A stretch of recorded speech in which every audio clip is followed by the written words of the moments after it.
Hey guys, it's me. Hey guys, it's me. And welcome to our newest viral project. It's called Nick Cage. Actor. Nick Cage, American actor. We watch his films, then we rate them. Yeah, Mitchell and Mike. We are giant fans of what many consider the world's greatest thespian. Yes. So basically, when we were in New York, New York. Manhattan, Island. we went and saw a movie, Color Out of Space. Color Out of Space. We just walked by a theater. It was playing. We didn't really know anything about it. I thought it was about an astronaut. We thought it was going to be Nick Cage in space. It was not. But it was better. But it was really good. So we watched this movie. We were blown away by it. And we immediately filmed a kind of review video. Yes. And I don't know if that's available. I don't know if you can see it. If you can, there's going to be a link to it somewhere. Right here. No, it's here. So we made that, and it wasn't really formatted. We really didn't know what we were doing aside from the fact that we were so excited about this film we just watched. Yeah. So we decided that we need to make sure that we honor Nick Cage in the proper way. And the only way we figured out how to do that was to go back and watch every single thing he's acted in. Like movies, doesn't matter. It's mostly movies. Yeah, so we're going to go through and watch every one in order. And then at the end of each one, we're going to place it. So there's going to be a running ranking of the greatest Nick Cage film of all time. And you guys get to watch us watch them. And it's going to break into two categories. We're going to break down the movie, and then we're going to break down Nick Cage in the movie. And then at the end, we're going to basically rank it on a hybrid of the two. Is it a movie worth watching, and is it worth watching if you're a Nick Cage fan? Yeah, because there's lots of movies people watch just because Nick Cage is in it. Yeah. Like, that's what they're there to see, is the acting. And this first one we saw, we went all the way back to his debut. Yes. This is the first time you'll see Nick Cage acting anywhere. Like, recorded acting, I think. Yeah. Unless he's in, like, a commercial or something, but we didn't get into that. So this was in 1981, a television pilot for the movie, for the show.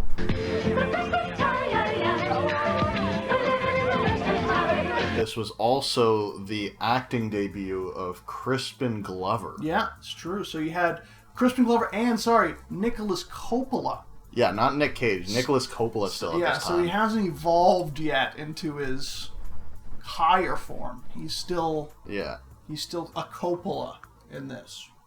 Yes, a lowly Coppola.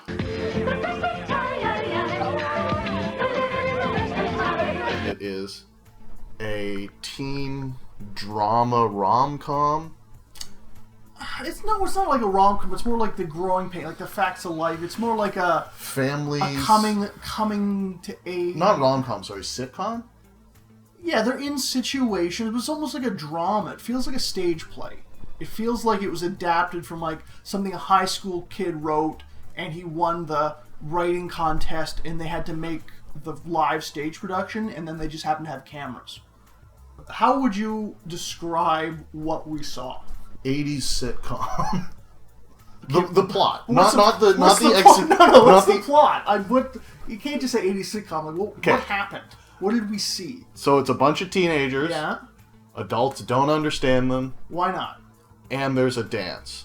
That's something I don't understand. Like, who was this meant for? Was this meant for teenagers at the time, or was this meant for like adults to be like, hey, look, we're not that bad, or you should change your viewpoint, like stop being ignorant?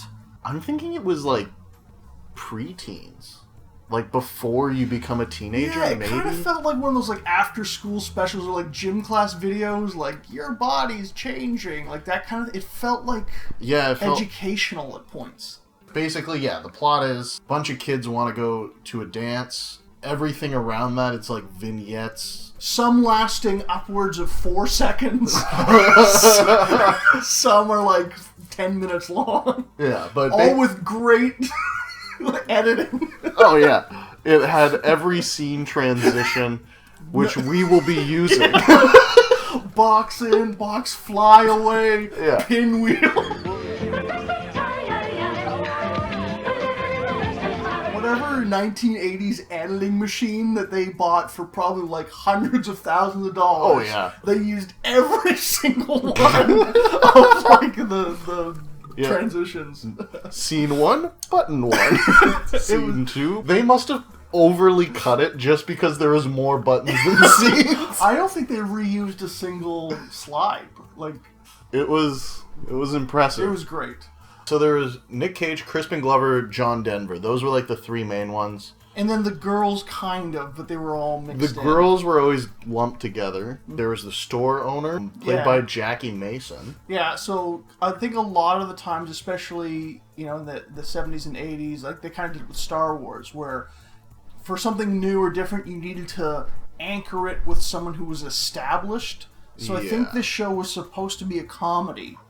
So then that's why you got Jackie Jackie Mason, because he's a funny man. Yeah, it said guest starring, but I'm like, I really thought that he was just a main character. They do that. They say that. Yeah. Might be guest starring forever. So it's the kids, the store, and then there's like a band. Yeah, that seems to be completely separate, but... Then at the end, it all ties together around this dance where the kids go to the dance, Yeah. get their dates, and then the store owner sponsors the dance. He gives them food, and he's not happy about it. So wait, what the main character, Crispin Glover, Crispin? What the fuck kind of name is that? The main guy, he doesn't really have a conflict. Like, his mom wants him to clean his room. He thinks people don't get him, even though he's got a job.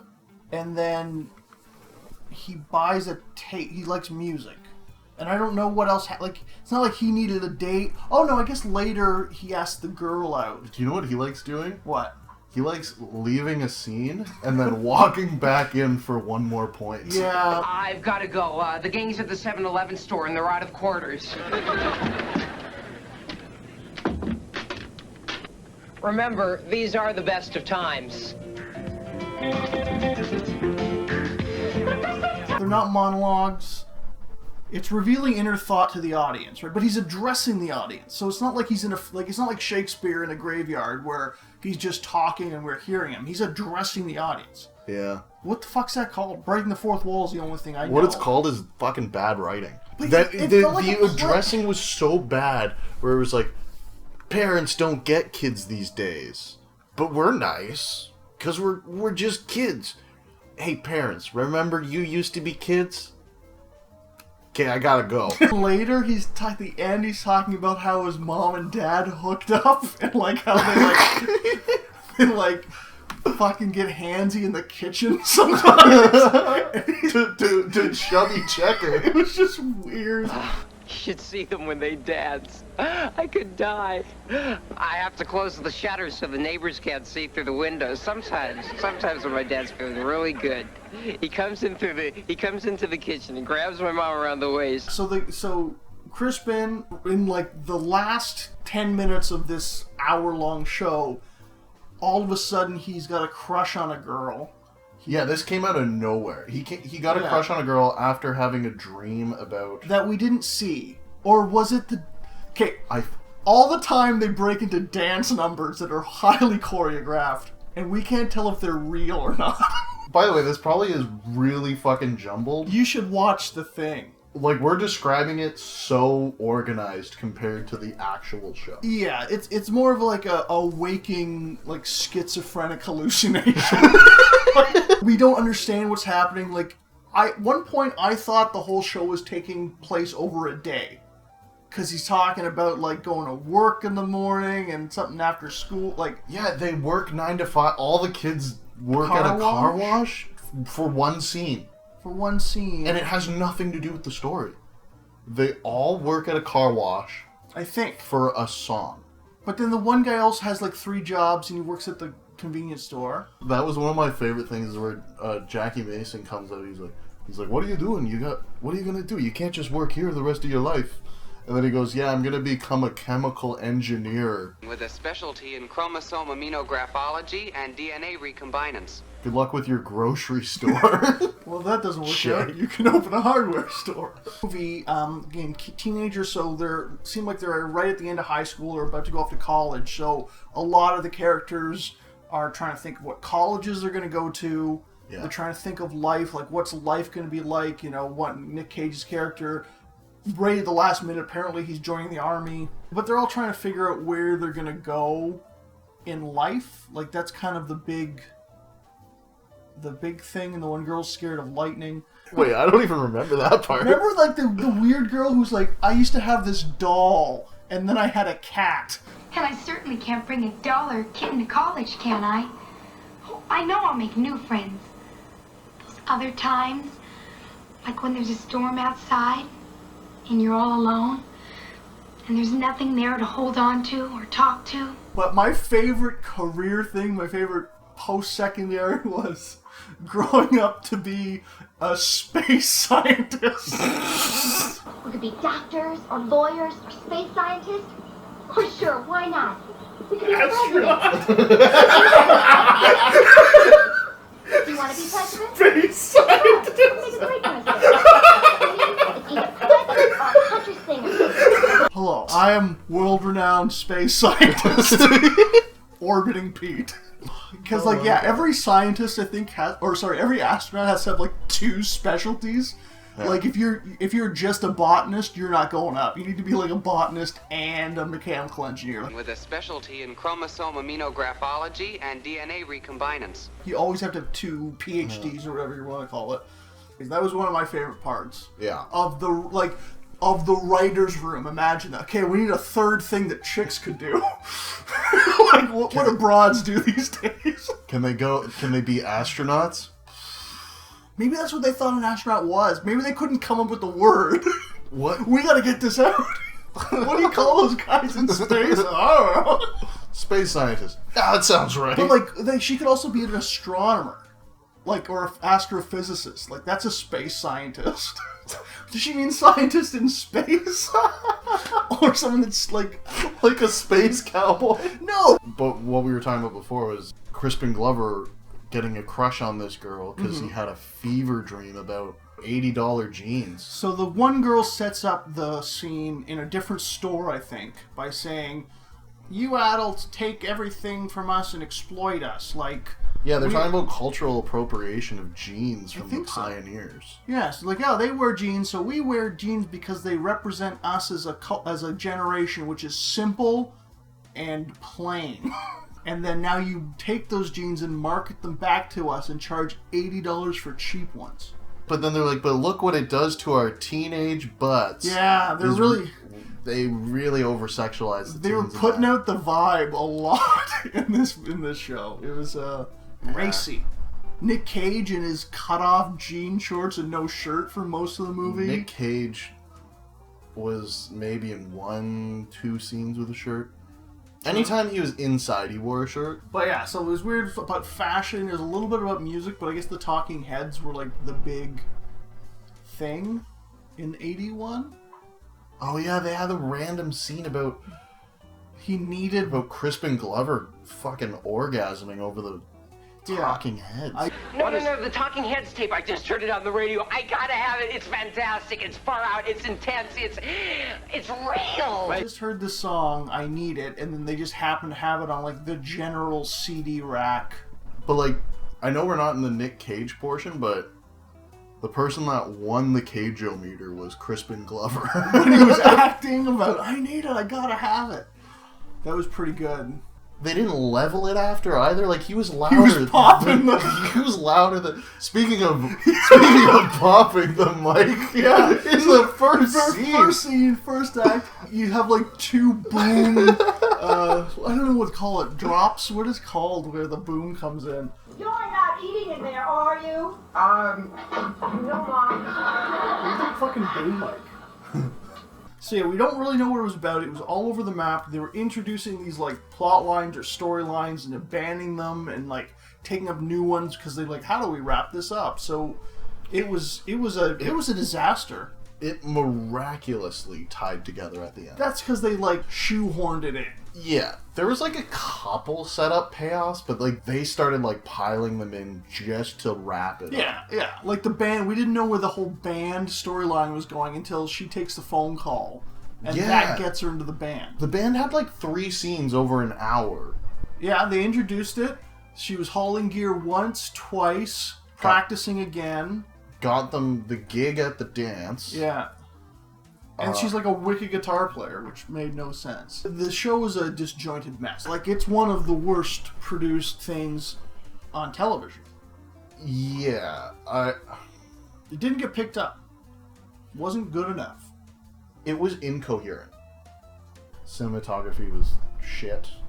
Well, they were just like bad shots. It was just all flat. It didn't matter. Yeah. There was a couple interesting angles during like the music scenes, I guess.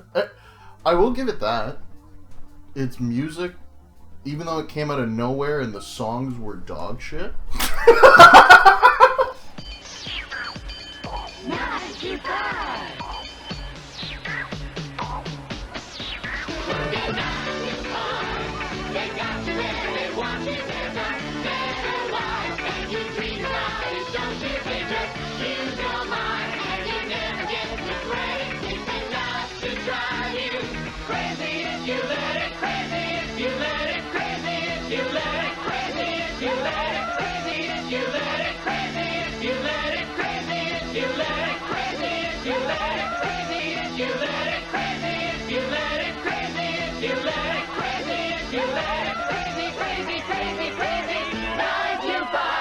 They had a lot of choreographed scenes. Complicated choreograph. And a couple interesting shots, like when they sexualized the teens during the Gene part. Yeah, that was very... And they had the leg kicks out of the endless stalls. I think they had like a mirror behind it.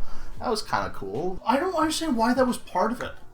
It didn't need that. It didn't help. Yeah, it didn't... There was one point where they were rapping, I think, weren't they? Oh yeah, they did have a rap. There was some... I'm like, they're not going to rap. Yeah, they had... They basically rapped Roll the Bongs.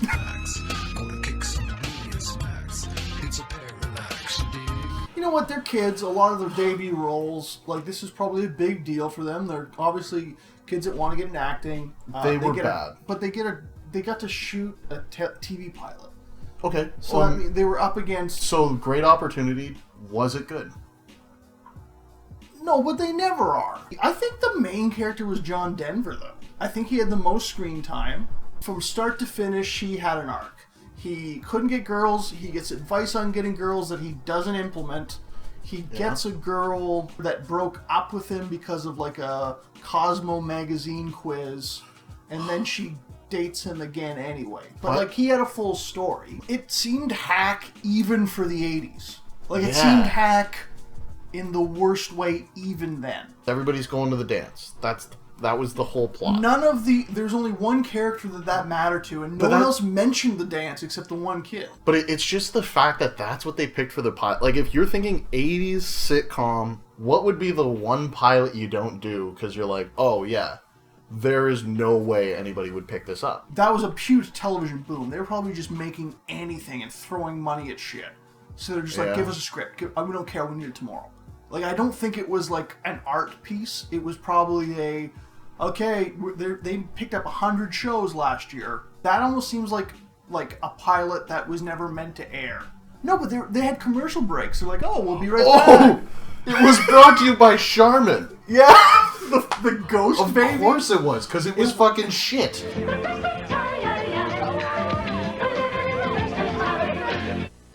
The Best of Times, brought to you by Charmin Bathroom Tissue. Charmin is so big and fluffy, so squeezably soft. So, writing, bad. Writing's bad. Bad.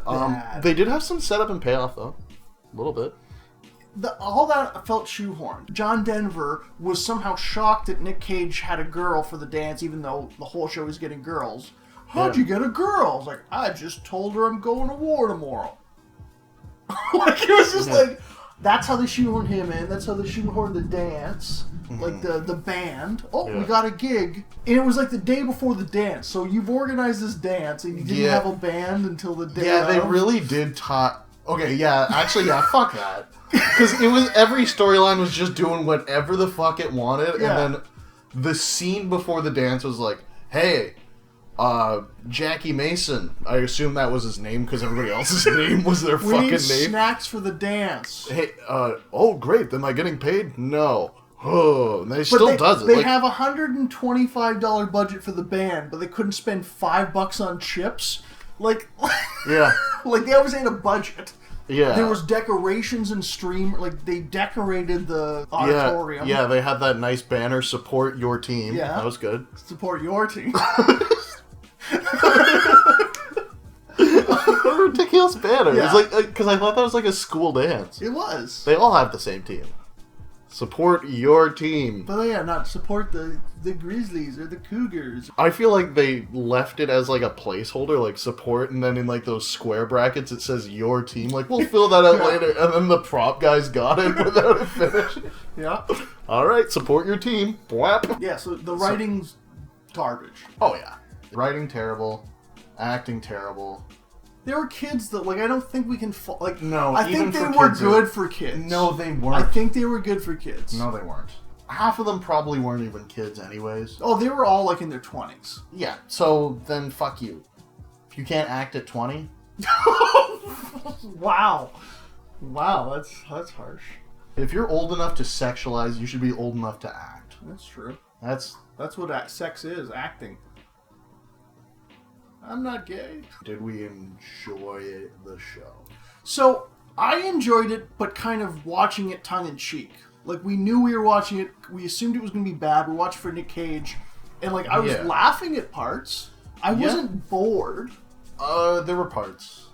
I was bored at parts. Like, towards the end, I was, like, really wanting it to just fucking wrap. Yeah, I know that, but I mean, there weren't points like, what the fuck, like, come on. Like, I'd never... Yeah, I did enjoy it, overall. But we're almost, as a goof, we enjoyed it. Yeah, it was kind of like if you watch The Room. It's like that level. Like, it's not as good as The Room. Or as bad. Anyway, how is your sex life? So what are we giving the rating for the movie? Bad out of 10. Yeah. It's pretty terrible. Yeah, it's bad. Bad. Bad. It's a bad show. I didn't know where they were going with it. If that had gotten the green light, it was it was just a shotgun blast of just, I hope they like one of the things. Well, why didn't you focus on one thing? You fucking hack writers. Now we get to the good part. Yeah, now we get to review Nick Cage. Nick Cage is acting So, debut. Nick Cage. So Nick Cage's character, he plays like a beach bod, jacked guy. He's like always working out, seems to be his personality. He's got the hair, he's got the smile, he's got the strut. Yeah, for like you Lizzie McGuire fans out there, he is Ethan. I think that's his name. The pretty guy. He's the pretty guy in every... Yeah, I watched Lizzie McGuire fans? Who do you think is what? What's a Lizzie McGuire fan? Someone who watched Lizzie McGuire. And they're going to be looking at every Nick Cage movie in chronological order reviewed. Now, for all of you looking for our dissertation on Plato, like, no. What the fuck are you talking about? I guess what I was trying to say is every hot dumb guy in any like teen drama, teen sitcom show. And they do the classic thing where they present him as this two-dimensional character, and then they try to throw in the deep-rooted personality or trauma or troubled thing. Yeah, he seems like he's got a good heart-ish. No, he doesn't. He's a piece of shit in this. Like I think they tried to make him a good character, like a good person, but like, so he's talking to John Denver, gets him to talk to a girl, then like steals the girl. He likes to flex his biceps a lot. Ah, that's what turns women on. I never knew that. He's a man because he's got muscles. Yeah, and then he like is scared of going off to war. I think that was like supposed to be like a sentimental part. They always do like these direct-on monologues where it's like your face is here in the frame. But you don't think there's gonna be a war, do you? I wish my dad wouldn't talk about it all the time.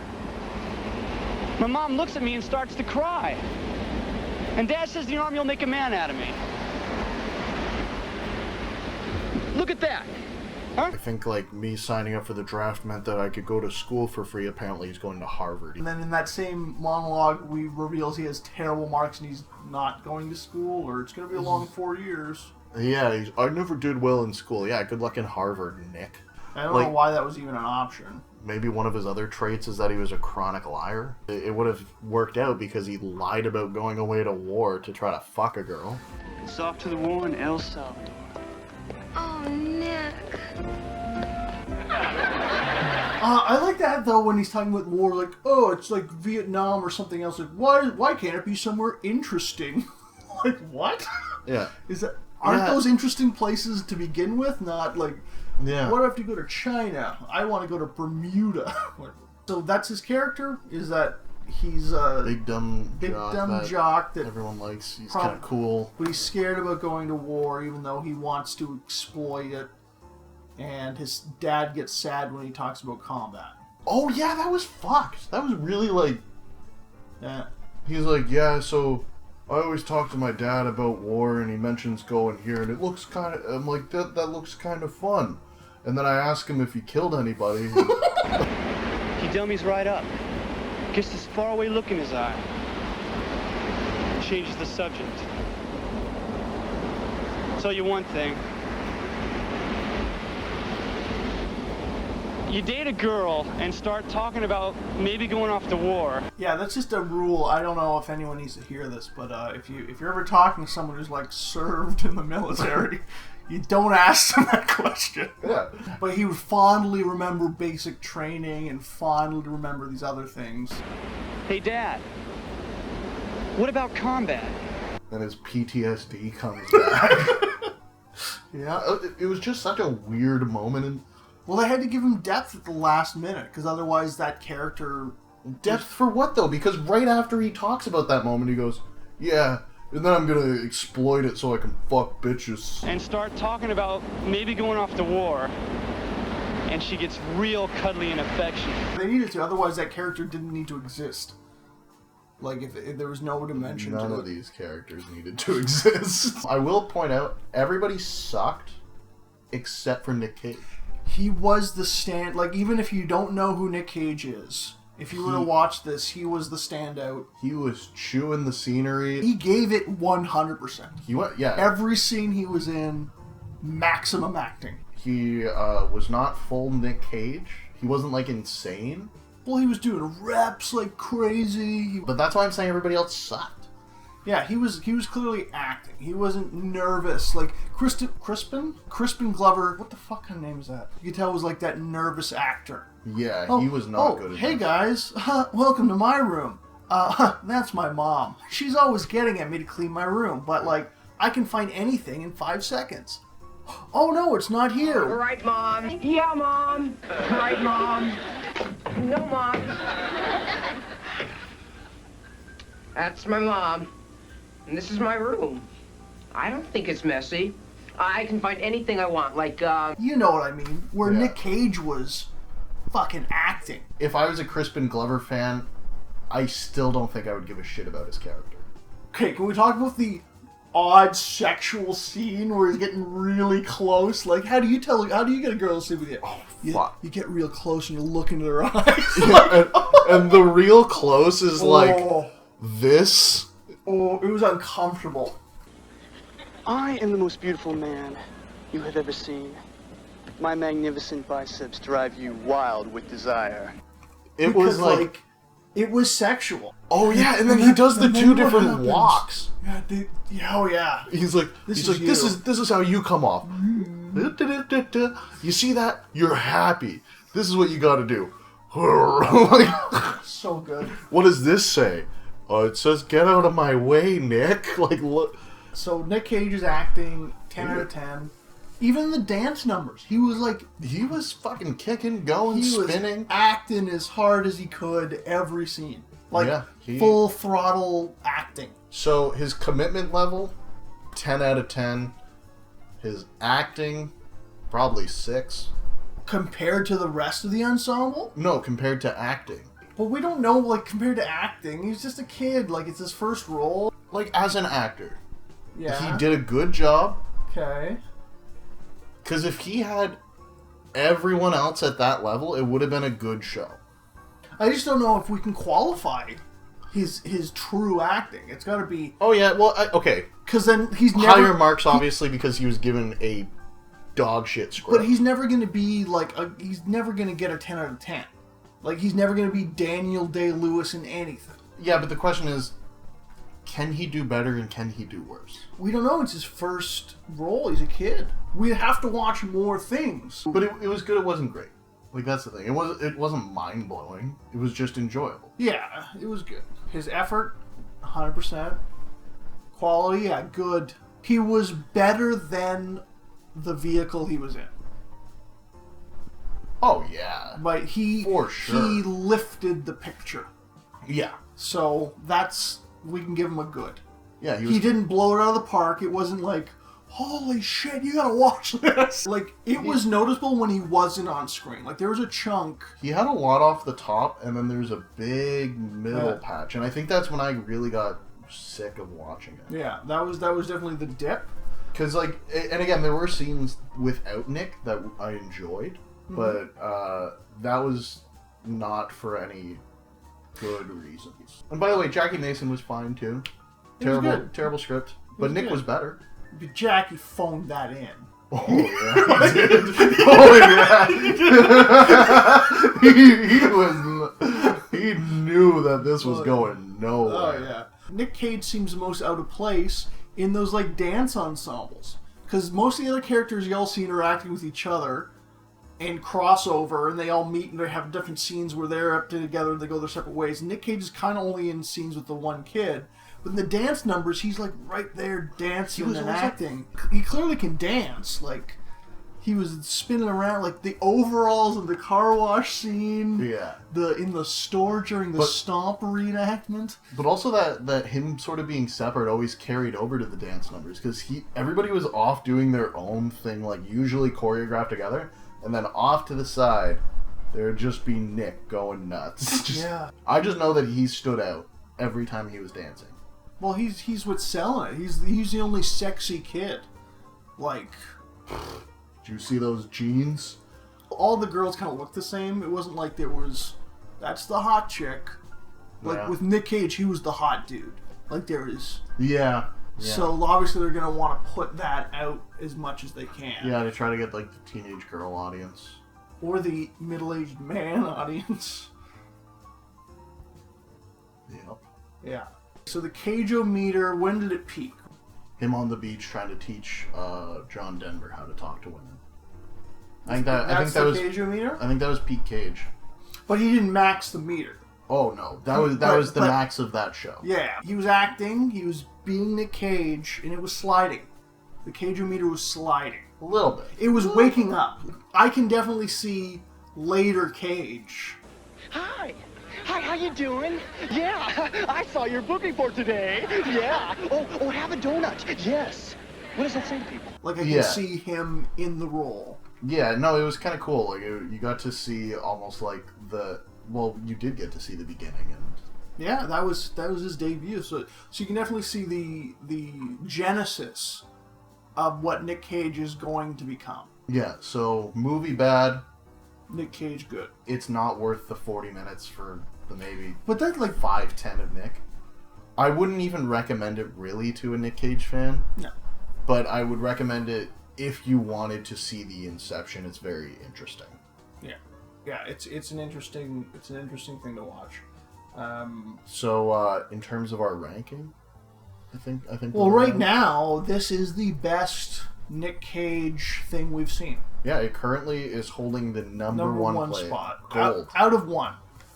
Yeah, it's also holding last place. By the way, we're ranking this based on combined Nick plus movie. And then that's how we're gonna rank Nick Cage movies overall. Yeah, it's 50% Nick Cage, 50% movie. Well, unless he does such a great job. But that will pull it up though. That's the thing. That'll pull it up. Or if the movie's fucking amazing, it can go past a Nick Cage performance. Yeah, right. Well, we'll see. We'll see.